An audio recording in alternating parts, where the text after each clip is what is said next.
Beneath the glow of street lamps and the reflections dancing on the Seine, Paris carries layers of memory that are rarely visible to those who pass through its avenues.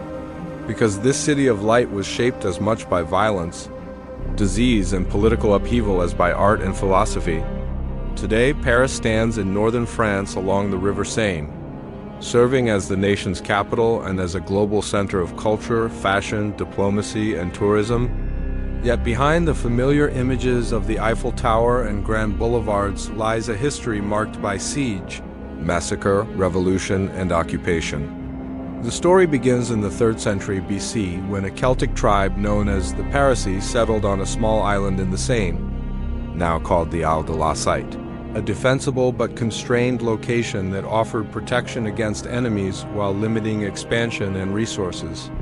In 52 BCE, Roman forces under Julius Caesar conquered the settlement during the Gallic Wars and established Lutetia, integrating the area into the Roman Empire with roads, baths, forums, and an amphitheater, traces of which can still be seen in archaeological remains.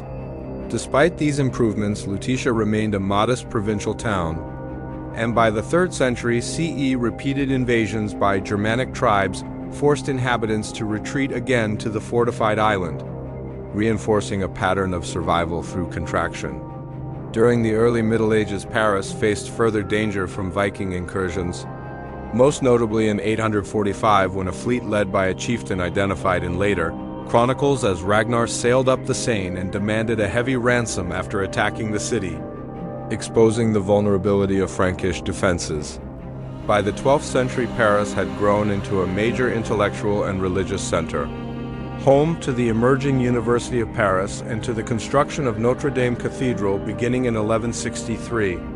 Yet medieval prosperity existed alongside overcrowded streets, inadequate sanitation, and frequent outbreaks of disease. In 1348, the Black Death reached Paris and is estimated to have killed tens of thousands of residents within months, filling cemeteries beyond capacity and creating a climate of fear that reshaped social and religious life. The instability of the 100 Years' War compounded these hardships. And in 1418, during conflict between Armagnac and Burgundian factions, thousands were killed in Parisian streets, illustrating how civil strife could turn neighbors into enemies. Public executions became entrenched in civic life, particularly at the Place de Grève, where crowds gathered to witness punishments intended to reinforce royal authority. Religious conflict erupted with devastating force in August 1572, during the St. Bartholomew's Day Massacre, when violence against Huguenot Protestants began in Paris and spread across France, leaving thousands dead and many bodies cast into the Seine, an episode that deeply scarred the city's social fabric. The 17th century saw the consolidation of royal power under Louis XIV, who moved his court to Versailles in 1682, yet relied on Paris as the political and economic heart of the kingdom, a city simmering with inequality and resentment. Economic crisis and food shortages in 1789 ignited the French Revolution, and on July 14th, a crowd stormed the Bastille, a medieval fortress and prison that symbolized arbitrary royal authority even though it held only 7 prisoners at the time. The revolution radicalized rapidly, and between 1793 and 1794, the Reign of Terror, led by figures such as Maximilien Robespierre, resulted in thousands of executions by guillotine, including King Louis XVI and Queen Marie Antoinette at the Place de la Révolution, now the Place de la Concorde. The blade's repetitive descent became an emblem of a period when suspicion governed. Daily life and denunciations could determine survival.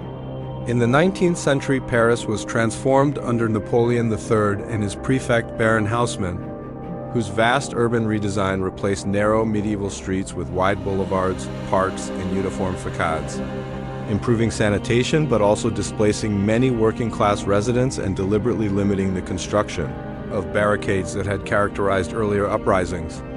After France's defeat in the Franco-Prussian War, Paris erupted again in 1871 with the Paris Commune, a radical experiment in self-government that lasted 2 months before government troops retook the city during the Bloody Week in May.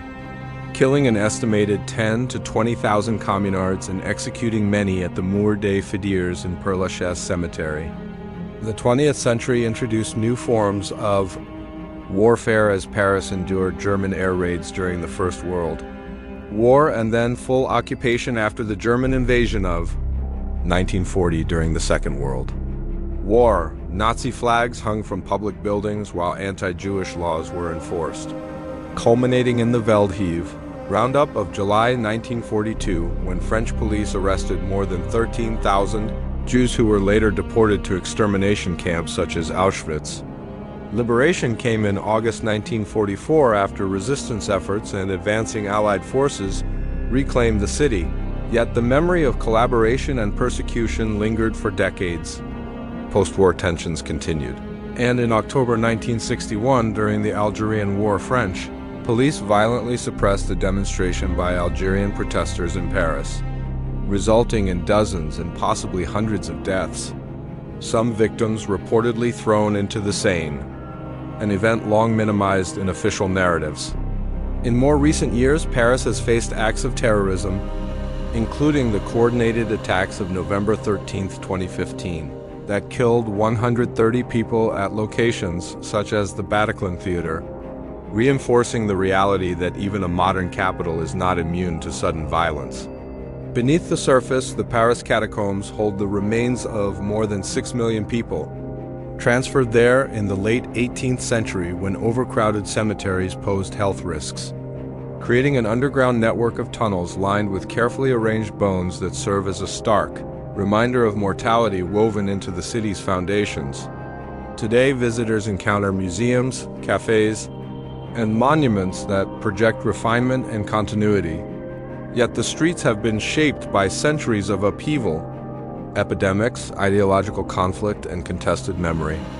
Paris endures not because it was spared from darkness, but because it repeatedly adapted to it, absorbing trauma into architecture, institutions, and collective identity. The elegance seen today rests upon layers of struggle that reveal how closely beauty and suffering can coexist within the same urban landscape. If you found this exploration of Paris meaningful and appreciate thoughtful journeys into the hidden histories of cities around the world, consider following the channel for more documentary narratives. And feel free to leave a comment with the name of the next city you would like to see examined, because every city carries stories beneath its surface waiting to be understood. Subscribe to find out what. Now tell me, which city should we expose next? Thanks for watching.